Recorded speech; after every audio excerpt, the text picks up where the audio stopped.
అధికారులు ప్రజలు అప్రమత్తంగా ఉండాలి అని ప్రభుత్వ విప్ ముమ్మిడివరం ఎమ్మెల్యే దాట్ల సుబ్బరాజు సూచించారు. ముఖ్యంగా తీరం వెంబడి ఉన్న గ్రామాల ప్రజలను సురక్షిత ప్రాంతాలకు తరలించే చర్యలు తక్షణమే చేపట్టాలి అన్నారు. తాగునీరు, ఆహారం, విద్యుత్తు, వైద్యం సదుపాయాలు వంటి అన్ని ఏర్పాట్లు కూడా ముందస్తుగా చేయాలని ఆదేశించారు. మత్స్యకారులు ఈ సమయంలో వేటకు సముద్రంలోకి వెళ్లవద్దని ఎమ్మెల్యే సుబ్బరాజు హెచ్చరించారు. మన కాకినాడ పరిసర ప్రాంతాల్లో తీరం దాటుతుందనే ప్రభుత్వం మరి జిల్లా కలెక్టర్ని యంత్రాంగాన్ని కూడా అలర్ట్ చేయడం జరిగింది.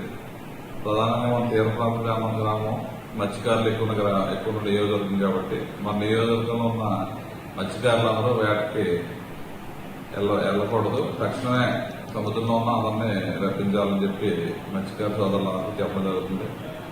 అదేవిధంగా ఈ సైక్లోన్ వచ్చినప్పుడు మేజర్గా ప్రభుత్వ యంత్రాంగం అంతా అన్ని రకాలుగా ఎక్కడైతే సైక్లోన్ షెల్టర్లు ఉన్నాయో సైక్లోన్ షెల్టర్స్ అన్ని కూడా శుభ్రం చేసి వారికి కావాల్సిన వసతులన్నీ కూడా మన జిల్లా కలెక్టర్ గారు ఆర్డీఓ గారు ఆదేశాలు ఇచ్చారు.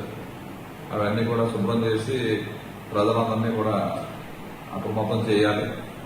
అదేవిధంగా డిపార్ట్మెంట్ అన్ని శాఖలు కూడా అలర్ట్ గా ఉండి మరి మన కాకినాడ ప్రాంతం అంటే మనకు గతంలో భైరవపాలెంలో కూడా సైకిల్ ఒకసారి దాటింది కాబట్టి అక్కడ కూడా దాటే అవకాశం ఉంది కాబట్టి మనం అలర్ట్ గా ప్రభుత్వ యంత్రాంగం అంతా అలర్ట్ గా ఉండాలి. అదేవిధంగా ప్రజాప్రతినిధులు అందరూ కూడా అలర్ట్ గా ఉండి మరి ఎటువంటి అవాంఛనీయ ఎటువంటి నష్టమో జరగకుండా ముందుగానే ప్రికాషన్స్ తీసుకోవాలని చెప్పి ముమ్మిడివరం నియోజకవర్గ ప్రజలందరికీ కూడా తెలియజేసుకుంటూ మరి అధికారులందరూ కూడా అప్రమత్తంగా ఉండాలి. ఎలక్ట్రిసిటీ కానీ, డ్రింకింగ్ వాటర్ కానీ, అదేవిధంగా ఏదైనా రెవెన్యూ శాఖ కానీ అందరూ కూడా అలర్ట్ గా ఉండి మరి ఈ తుఫాను బాధిత తుఫాను